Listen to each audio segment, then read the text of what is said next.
Bonjour à tous, c'est Jérémy. Bienvenue sur DocMove. Nous allons traiter d'un sujet dont certaines personnes m'ont demandé de parler, c'est-à-dire l'insuffisance rénale. Il existe ce que l'on appelle l'insuffisance rénale aiguë, qui est généralement une urgence, due par exemple à une infection au niveau du rein, à un obstacle comme un calcul ou autre, ou encore à une cause médicamenteuse qui entraîne une dysfonction brutale du rein. Mais elle est dans la plupart des cas réversible, d'où l'intérêt de prendre en charge cette insuffisance rénale aiguë rapidement. Cette insuffisance rénale aiguë est complètement différente de ce que l'on appelle une insuffisance rénale chronique, qui se met généralement en place à plus long terme et qui est dans la plupart des cas non réversible. Cette insuffisance rénale chronique est due dans 50% des cas à cause du diabète ou de l'hypertension artérielle. Près de 5 à 10% de la population générale présente une maladie rénale. C'est une maladie très silencieuse et dont la prévalence augmente avec l'âge.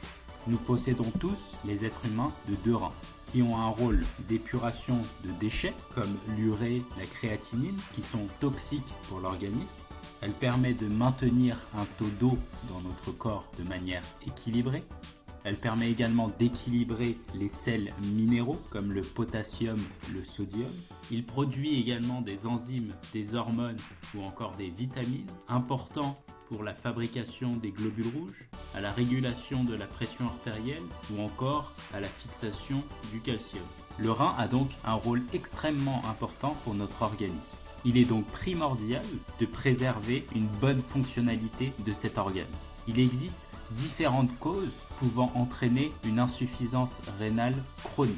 Les principales causes, comme je l'ai dit tout à l'heure, sont l'hypertension artérielle et le diabète, mais il existe également des causes inflammatoires, comme les infections du rein, les pyélonéphrite à répétition, ou encore des causes dégénératives, ou bien des causes génétiques.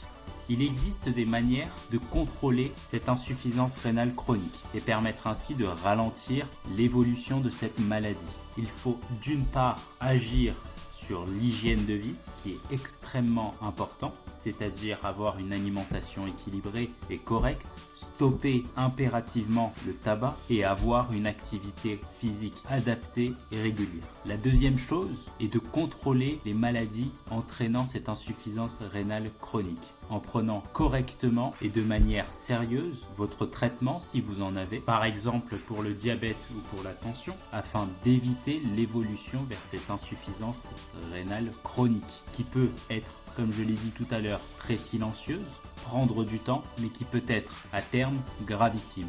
Il existe 5 stades d'évolution, dont la dernière que l'on appelle le stade terminal, dans lequel 85% du rein ne fonctionne plus. À ce stade, il est donc nécessaire de mettre en place une greffe rénale, mais du fait d'un manque de greffons, la deuxième possibilité est la mise en place d'une dialyse. C'est une machine qui permet d'avoir le rôle du rein, c'est-à-dire filtrer le sang des déchets, etc. Elle est mise généralement en place 4 heures et 3 fois par semaine. Cela peut paraître effectivement très contraignant. Je voudrais donc insister sur une chose extrêmement importante, et sur lequel vous pouvez agir, c'est-à-dire la prévention, en agissant sur l'hygiène de vie, l'alimentation, le sport de manière régulière adaptée quotidiennement et bien sûr l'arrêt du tabac. Et enfin, une bonne prise de vos traitements si vous êtes atteint d'une hypertension artérielle, de diabète ou autre, afin d'éviter l'évolution vers cette insuffisance rénale chronique.